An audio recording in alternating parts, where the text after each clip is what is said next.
Welcome to video number 8 in the series of 17 reasons why entrepreneurs fail. Hey, it's Gary Coxe, business and life strategist.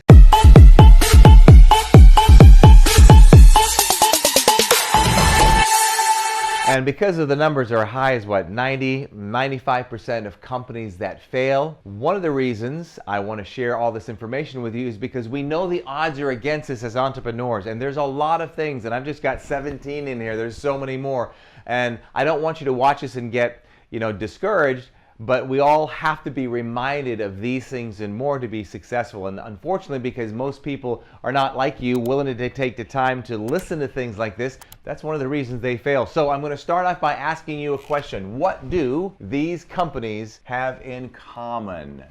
You may have or have not heard of them. Palm Pilot, all right? They were the first ones to start with the tablet type of technology. How about Kmart? Toys R Us. And I could go on and on. Oh, here's another one I remember. Radio Shack. Radio Shack. So what do they all have in common? They did not keep up with the times. So my question to you is, as an entrepreneur, are you keeping up with the times? What does that mean to even keep up with the times? I would say in the last, 10, 15 years, the times in the economy and social media and AI and the internet have massively changed the way we do business. And these companies did not keep up with the times. They have to be able to move and flex and bend. I'll give you one example of Radio Shack. And I remember one of the reasons, not to mention not keeping up with the times, also Toys R Us were one of them. But Radio Shack, I remember years and years ago, even as a kid, I used to go there a lot because I loved electronics and doing things like that. But they would ask you, the moment you get to the register to buy something, what's your phone number and name? Like, I don't want to give my name and my phone number out every single time. Let me just go in there, get what I want, and leave. It took them nearly 6 months to a year to figure out people hated that. And these are things that keep companies from changing with the times. No, one of the biggest things I think that keep people from changing with the times is social media. What a platform that people have, like you and myself, any size business, to keep up with the times by using social media. So how often are you on social media? Are you taking advantage of that to attract new customers? Do you have a process, a system of some sort where you're making sure that you're out there consistently on social media? Here's another one. Oh my goodness. Kodak. Kodak in 2008 lost over $1 billion because they did not keep up with the digital times. They used to use film. Then after the film, nobody uses film anymore. Then everything went digital. They did not keep up with the times. What about AI? How much are you using AI in your company? There's so many different things that I want you to be thinking about. So what I'd like you to do is go in your mind through your company and think about, okay, what are some of the things that I'm not keeping up with? I remember when email came out and silly, stupid little Gary thought, I don't want to bother to get into that. How crazy is that? I mean, email is such a big thing. That's what we use to communicate right now. Look at things like the post office. Talk about having a hard time keeping up with the times. And sometimes if you don't bend, flex, bob and weave, you're going to be swallowed up. What are some of the things that you need to do as a company to shift with the times? And then I'm also going to talk about the biggest advantage that you have as an entrepreneur that most people are not taking advantage of because of all this shift in the economy and the social media and things like that. So let's go with the first question. What are you doing to keep up with changing times? Social media. How prevalent are you on social media? You want to be so prevalent that you should be posting on a very regular basis. In fact, one of the things I want you to consider, I was going to draw a camera, but I'm just not going to draw a camera. We're just going to draw a box, okay? What is your social media goals? I have what I call a 1 to 5th gear. 1 to 5th gear. And what that means is you start off in the first gear, and first gear means 1.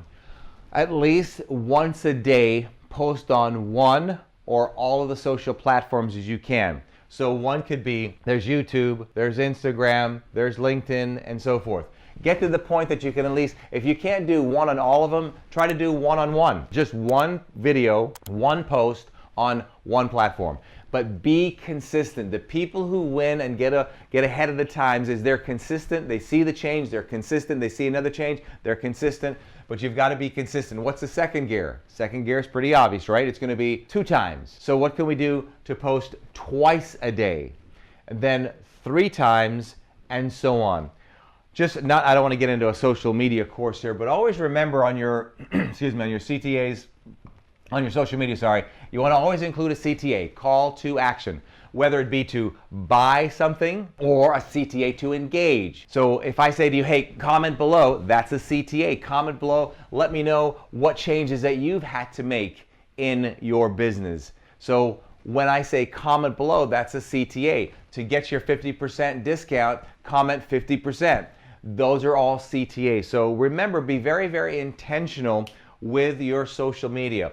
What about AI? I mean, we're going to be doing the robot thing and the AI thing constantly. What are you doing to shift not only inside of your business, but to use this to progress and get faster and get more clients and reduce the stress in your business so you can focus more on income producing activity? Okay, with all this being said, here is the greatest advantage for you as an entrepreneur, where most people are slipping up because of all these advances in technology. And what is it? Customer service. Customer service in many cases will dramatically decrease because everybody is going to be talking to a computer or an AI bot or something like that. There will be less and less of a human touch. So if you want to take advantage of this, which I strongly recommend you do, how often can you or somebody in your team touch one of your potential clients or one of your clients? Because as continuation in this technology that we're in, we're going to get less and less customer service, because sooner or later you're going to be just calling somebody and you're going to think it's a person, but it's just a friggin' AI bot, and there's no human connection whatsoever. They're not going to call you back and say, hey, I just wanted to call to see if everything was okay, and really sincerely mean that. It's not possible. So one of the things I'm going to strongly encourage you to do is make sure you put time, effort, money, and a budget into customer service where you're really taking care of customers, because things go down and down and out. And if you don't believe that, try calling a bank one day. I just tried to call a company to transfer some funds from one account to another account. I swear I was on the phone for nearly 10 minutes, number one, on hold. He wanted to go through 50 million security questions, when before that, the same guy another guy who went through all the security questions promised I wouldn't have to do it again. I mean, it's absolutely ridiculous. So be thinking about that. Make sure you change with the time. So on a scale of 1 to 10, 10 being the highest, I am changing with the time. So are you? On a scale of 1 to 10, how much are you changing with the times? 10 being the highest, you're on top of the AI, the social media, making the shifts as you need, you're taking care of your customers. And if it's a 5 or a 4, remember, you've got to be honest. You can't change what you don't acknowledge. So remember, make sure you keep up with the times, know what the trends are, know the shifts that are happening in the economy, in business today, and make sure you keep up with it. If not, you're going to get swallowed. The alligators are after you. Be careful. I'm out of here. Between now and the next time we get to chat, you know what to do. And if you don't, you do now. Title of one of my books, Don't Let Others Rent Space in Your Head. Have an awesome day, and I look forward to seeing you on the next video.